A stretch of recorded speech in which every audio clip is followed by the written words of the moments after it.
Sahal postmortem അടക്കമുള്ള നടപടികൾ അവിടെ ആരംഭിച്ചിട്ടുണ്ടോ? എന്തൊക്കെയാണ് അവിടെ നടക്കുന്ന കാര്യങ്ങൾ? പ്രത്യേകിച്ച് ഇന്നലെ സഹലിനോട് സംസാരിക്കുമ്പോൾ സതീഷ് പറഞ്ഞ പല കാര്യങ്ങളും പരസ്പര വിരുദ്ധമാണ്, സംശയം ജനിപ്പിക്കുന്നതാണ്.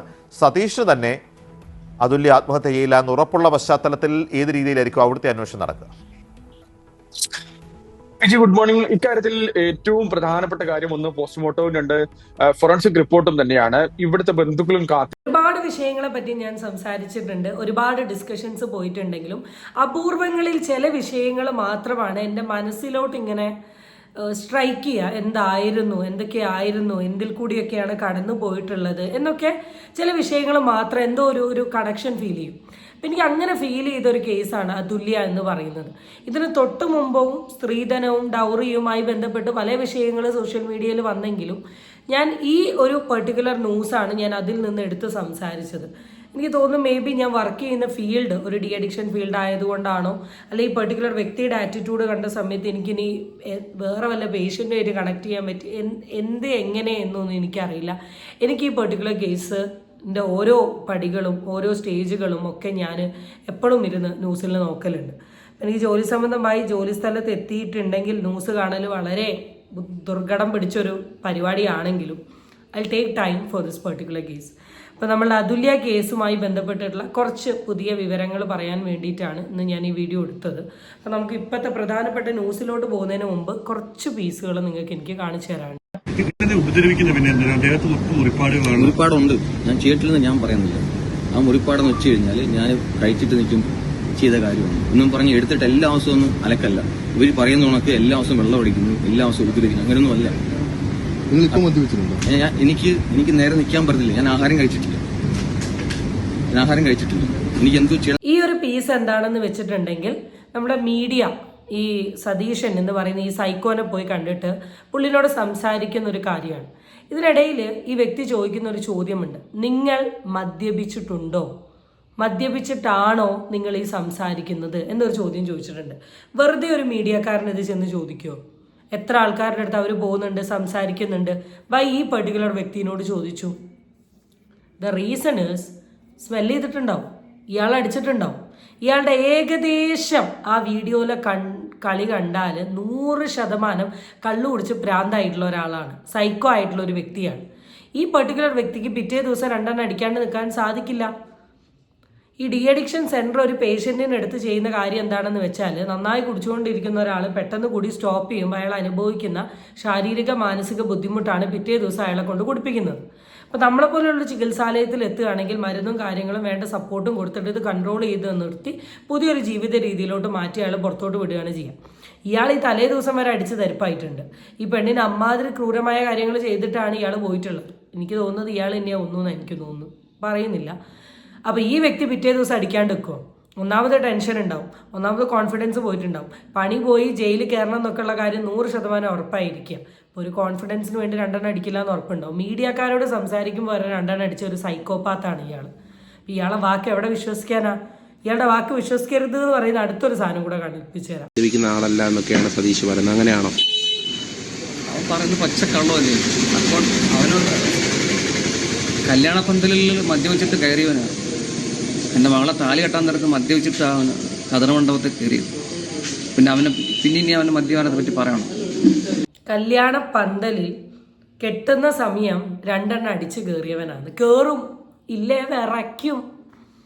മദ്യപിച്ച് കല്യാണ പരിപാടിക്കും പല കാര്യങ്ങൾക്കും പോയിട്ടുള്ള എത്രയോ പേഷ്യൻസിന് എനിക്കറിയാം. അവരൊക്കെ എന്ന് വെച്ചാൽ തൻ്റെ കുടി തൻ്റെ ജീവിതത്തെ കംപ്ലീറ്റ് ആയി ബാധിച്ച് ഇനി ഫ്രണ്ടോട് എന്തെങ്കിലുമൊക്കെ ഒരു കാര്യം ചെയ്യണമെങ്കിൽ മദ്യമില്ലാണ്ട് പറ്റില്ല എന്ന ലെവലിൽ എത്തിയിട്ടുള്ള ഒരു വ്യക്തിയാണ്. He is completely an alcoholic patient, ADS alcoholic dependence syndrome ഉള്ളൊരു വ്യക്തിയാണ്. അപ്പം ഇയാൾ ഇതല്ല ഇതിനപ്പുറം ചെയ്യും. ആൻഡ് അതിൻ്റെ കൂടെ ഇത് മെൻ്റലി നന്നായി ബാധിച്ചിട്ടുള്ള ഉടനെ ഒരു ചികിത്സാലയത്തിൽ ട്രീറ്റ്മെൻറ്റ് എടുക്കേണ്ട ഒരു മാനസിക രോഗി തന്നെയാണ്. അല്ലാണ്ട് ഒരിക്കലും ഈ വ്യക്തിക്ക് ഇങ്ങനെ പെരുമാറാൻ സാധിക്കില്ലല്ലോ. ഈ 2 പീസുകളും കൂടെ എനിക്ക് നിങ്ങളെ കാണിക്കണം തോന്നി. അതിനുശേഷം അനന്തു, ലൈഫ് ഓഫ് അനന്തുവിൻ്റെ വീഡിയോൻ്റെ താഴെ വന്നൊരു കമൻറ്റ് എൻ്റെ ശ്രദ്ധയിൽപ്പെട്ടു. ഞാൻ ആ കമൻറ്റ് സൈഡിൽ കൊടുക്കാം, ഞാനത് ഇതിൻ്റെ കൂടെ വായിക്കാം. അനന്തു അതുല്യ എൻ്റെ ഫ്രണ്ടാണ്. ഡിഗ്രിക്ക് ഞങ്ങൾ ഒന്നിച്ചാണ് പഠിച്ചത്. ഫസ്റ്റ് ഇയർ പഠിക്കുമ്പോഴായിരുന്നു ഇവരുടെ കല്യാണം. അപ്പോൾ ഇവൾക്ക് 18 വയസ്സ് മാത്രമായിരുന്നു പ്രായം. ഞങ്ങളുടെ കൂട്ടത്തിൽ ആദ്യം കല്യാണം കഴിഞ്ഞത് അവളുടെ ആയിരുന്നു. കല്യാണം കഴിഞ്ഞിട്ടും അവൾ ക്ലാസ്സിൽ വന്നിരുന്നു. ആദ്യമൊക്കെ ഭയങ്കര ഹാപ്പി ആയിരുന്നു. അവൾ പിന്നെ അവൾ സൈലൻ്റ് ആയി തുടങ്ങി. ഞങ്ങൾ ആദ്യമൊക്കെ ചോദിക്കുമ്പോൾ ഒന്നും പറയലില്ലായിരുന്നു. പിന്നെ ചോദിക്കുമ്പോൾ ഭയങ്കര കരച്ചിലായിരുന്നു. അങ്ങനെ പതിയെ കാര്യങ്ങളെല്ലാം അവൾ പറഞ്ഞു തുടങ്ങി ഞങ്ങളോട്. അവൻ ശരിക്കും സെക്സ് അഡിക്റ്റ് ആയിരുന്നു. അത് ചെയ്യുന്നത് അവളെ വേദനിപ്പിച്ചുകൊണ്ടാണ്. എല്ലാവർക്കും വരുന്നൊരു ഡൗട്ടാണ്, സെക്ഷുവൽ ഡിസോർഡേഴ്സ് ഒരുപാട് ഈ ലോകത്തുണ്ട്. ഒരുപാടെന്ന് വെച്ചാൽ ഒരുപാടുണ്ട്. ഇപ്പോൾ ഫെത്തിസം, അല്ലെ നാർസിസം, അല്ലെങ്കിൽ സൂഫീലിയ, നെക്രോഫീലിയ, എക്സിബിഷനിസം എന്നൊക്കെ പറഞ്ഞ ഒരുപാട് രോഗങ്ങളുണ്ട്. പക്ഷേ ഈ ഡ്രഗ്സ് യൂസ് ചെയ്യുന്ന ആൾക്കാരുടെ ഇടയിൽ സെക്സ് അഡിക്ഷൻ എന്ന് പറയുന്നത് വളരെ കോമൺ ആണ്. എന്ന് വെച്ചാൽ അവർ ഏത് ലഹരി വസ്തു, അതിനിപ്പോൾ മദ്യമാണ് നമ്മൾ മെയിനായിട്ട് പറയാം. മദ്യപിക്കുന്ന ഒരാളെ സംബന്ധിച്ച് അയാൾക്ക് സെക്സിനോടുള്ള താല്പര്യം കൂടുകയും എന്നാൽ ഫിസിക്കലി സെക്സ് ചെയ്യാൻ കഴിവില്ലാത്തതുമാവുന്ന ഒരു കണ്ടീഷൻസ് ആൽക്കഹോളിക് ആയിട്ടുള്ള പേഷ്യൻസിനിടയിൽ കാണാൻ പറ്റും. അവർക്ക് ഒരുപാട് തരത്തിലുള്ള orgasm disorder, pain disorders, sexually transmitted disorders, ഇതൊക്കെ വളരെ കോമൺ ആണ് ഈ ആൽക്കഹോളിക് ആയിട്ടുള്ള ആൾക്കാരുടെ ഇടയിൽ. അപ്പം ഈ പെർട്ടിക്കുലർ വ്യക്തിക്ക് സെക്സ് അഡിക്റ്റ് ഉണ്ട്, അതിൻ്റെ ഭാഗമായിട്ട് ഇയാൾ ഈ പെണ്ണിനെ പെയിൻ ചെയ്യുന്നുണ്ട് എന്ന് പറയുന്നതിൽ ഇത്ര ഷോക്കിംഗ് ആവുന്ന ഒരു സാധനമല്ല. ഇത് പ്രാക്ടിക്കലി നടക്കുന്ന ഒരു സാധനമാണ്. ഞാൻ ഈ ഒരൊറ്റ സ്റ്റേറ്റ്മെൻറ്റ് കണ്ടുകൊണ്ടാണ് ഈ കമൻറ്റ് ഈ വീഡിയോയിൽ ഞാൻ ചേർക്കുന്നത്. മേ ബി പുള്ളിക്കാരൻ രണ്ടെണ്ണം അടിച്ചു വരുന്ന സമയത്ത് ഓട്ടോമാറ്റിക്കലി പുള്ളിക്ക് സെക്സിനോട് താല്പര്യം ഉണ്ടാവും, അതുല്യനെ അപ്രോച്ച് ചെയ്യുന്നുണ്ടാവും. ഈ ആൽക്കഹോളിൻ്റെ സ്മെല്ലും ആൽക്കഹോൾ അടിച്ച ഒരു വ്യക്തി എന്ന നിലയിൽ അതുല്യ ചിലപ്പോൾ ഈ പെർട്ടിക്കുലർ വ്യക്തിനെ സമ്മതിക്കുന്നുണ്ടാവില്ല. അപ്പോൾ ഈ പെർട്ടിക്കുലർ വ്യക്തി ബലം പ്രയോഗിച്ച് ലൈംഗിക ബന്ധത്തിൽ ഏർപ്പെടുന്നുണ്ടാവും. ഇതിലൊന്നും ഇപ്പോൾ ഒരു സംശയമല്ല. അപ്പം അതിൽ നിന്ന് തന്നെ മനസ്സിലായില്ല ഒരു മാനസിക രോഗിയാണ് ഇയാളെന്ന്. അത് ചെയ്യുന്നത് അവളെ വേദനിപ്പിച്ചുകൊണ്ടാണ്. ഇങ്ങനെയുള്ള ഒരുപാട് സംഭവം ഉണ്ടായി. ഇതിനിടയിൽ ഒരുപാട് തവണ ഡിവോഴ്സിന് കൊടുത്തു. പക്ഷെ അപ്പോഴൊക്കെ അവൻ അവളുടെ കാലിൽ കെട്ടിപ്പിടിച്ച് കിടന്ന് കരയും. അങ്ങനെ അവളുടെ മനസ്സലിയും. അവൾ വീണ്ടും അവൻ്റെ കൂടെ പോകും. കുറച്ച് നാളത്തേക്ക് അവൻ അവളോട് വലിയ സ്നേഹം കാണിക്കും. പിന്നെയും പഴയതുപോലെ തന്നെ ആവും. ഇത് തന്നെയാണ് സ്ഥിരം നടക്കുന്നത്. ഒരിക്കൽ ഇവളുടെ അടിവയറ്റിൽ ചവിട്ടിയിട്ട് ബ്ലീഡിംഗ് ആയി ഹോസ്പിറ്റലിൽ അഡ്മിറ്റ് ആയിരുന്നു. അവൾ ഇതൊക്കെ കുറച്ച് വർഷങ്ങൾക്ക് മുമ്പുള്ളതാണ്. ഇപ്പോഴും ഇത് തുടരുന്നുണ്ടാവും, പാവം അവൾ എന്നൊക്കെ പറഞ്ഞ് കമൻ്റ് ഇട്ട്. അപ്പം ഇവരുടെ ഇടയിൽ നല്ല രീതിയിലുള്ളൊരു ബന്ധമല്ല, കടുത്ത രീതിയിലുള്ള പ്രശ്നങ്ങൾ അനുഭവിക്കുന്നുണ്ട് എന്നുള്ള കാര്യം ഈവൻ സുഹൃത്തുക്കൾക്ക് വരെ അറിയാം. പിന്നെ എന്തുകൊണ്ട് എന്നൊരു ചോദ്യം വരുന്ന സമയത്ത് ഈ സൈക്കോപാത്തിൻ്റെ അല്ലെങ്കിൽ ഈ ടൈപ്പ് ഓഫ് ആറ്റിറ്റ്യൂഡുള്ള ആൾക്കാരുടെ ഒരു പ്രത്യേകത എന്താണെന്ന് വെച്ചാൽ ഇവർ ഭയങ്കര കൺവിൻസിങ്ങാണ്. ഇവർ ഉപദ്രവിക്കാൻ നേരത്ത് അമ്മാതിരി ഉപദ്രവിക്കുകയും ചെയ്യും, അല്ലാത്ത നേരം കരഞ്ഞ് കാല് പിടിച്ച് പട്ടീനെ പോലെ നക്കിയിട്ടാണെങ്കിലും കാര്യം നേടും. അപ്പം പെണ്ണുങ്ങളല്ലേ, മനസ്സലിഞ്ഞു പോവും. അങ്ങനെ അലിഞ്ഞു പോയതാണ് നമുക്ക് അവളുടെ ജീവൻ വരെ നഷ്ടപ്പെട്ടത്.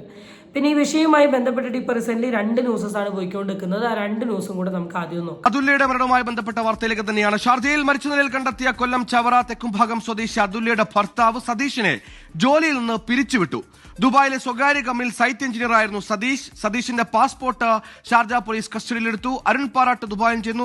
അരുൺ, ഈ കഴിഞ്ഞ ദിവസം ആദ്യ കേസിൽ വന്ന ഒരു സ്റ്റാർട്ടിംഗ് പോയിന്റ് എന്ന് പറയുന്നത് അവന് ജോലിയിൽ നിന്ന് ഇറക്കി വിട്ടു എന്നുള്ളതാണ്. ജോലിയിൽ നിന്ന് ഇറക്കി വിടുന്നതിന്റെ കൂട്ടത്തിൽ തന്നെ ഇനി ഒരു സ്ഥലത്തും ഇതുപോലെയുള്ള ഒരു വൃത്തികെട്ടവന് ജോലി കൊടുക്കരുത് എന്നും കൂടിയാണ് എനിക്ക് പറയാനുള്ളത്. ഇവനൊക്കെ ജോലിക്ക് പോയി പൈസ ഉണ്ടാക്കി ആ പൈസയും കൊണ്ട് കള്ളു കുടിച്ചിട്ട് വീട്ടിലുള്ള ആൾക്കാരുടെ തലയിൽ കയറുന്നൊരു സ്വഭാവമാണ്. സഹൽ, പോസ്റ്റ്മോർട്ടം അടക്കമുള്ള നടപടികൾ അവിടെ ആരംഭിച്ചിട്ടുണ്ടോ? എന്തൊക്കെയാണ് അവിടെ നടക്കുന്ന കാര്യങ്ങൾ? പ്രത്യേകിച്ച് ഇന്നലെ സഹലിനോട് സംസാരിക്കുമ്പോൾ സതീഷ് പറഞ്ഞ പല കാര്യങ്ങളും പരസ്പര വിരുദ്ധമാണ്, സംശയം ജനിപ്പിക്കുന്നതാണ്. സതീഷ് തന്നെ അതുല്യ ആത്മഹത്യ ചെയ്യില്ല എന്ന് ഉറപ്പുള്ള പശ്ചാത്തലത്തിൽ ഏത് രീതിയിലായിരിക്കും അവിടുത്തെ അന്വേഷണം നടക്കുക? Good morning. ഇക്കാര്യത്തിൽ ഏറ്റവും പ്രധാനപ്പെട്ട കാര്യം ഒന്ന് പോസ്റ്റ്മോർട്ടവും, 2 ഫോറൻസിക് റിപ്പോർട്ടും തന്നെയാണ്. ഇവിടുത്തെ ബന്ധുക്കളും കാത്തിരിക്കുന്നത് അതാണ്. അതുല്യയുടെ സഹോദരിയും കുടുംബവും ഇവിടെ ഉണ്ട്. അപ്പോൾ ഇന്നിപ്പോൾ പോലീസ് സ്റ്റേഷനിലേക്ക് അവർ പോവുകയും ഇക്കാര്യങ്ങൾ ധരിപ്പിക്കുകയും ചെയ്യുന്നുണ്ട്. ദുബായ് ഇന്ത്യൻ കോൺസുലേറ്റും ഷാർജ ഇന്ത്യൻ അസോസിയേഷനും അവർക്ക് ആവശ്യമായ പിന്തുണയും നിർദ്ദേശങ്ങളും നൽകുന്നുണ്ട്.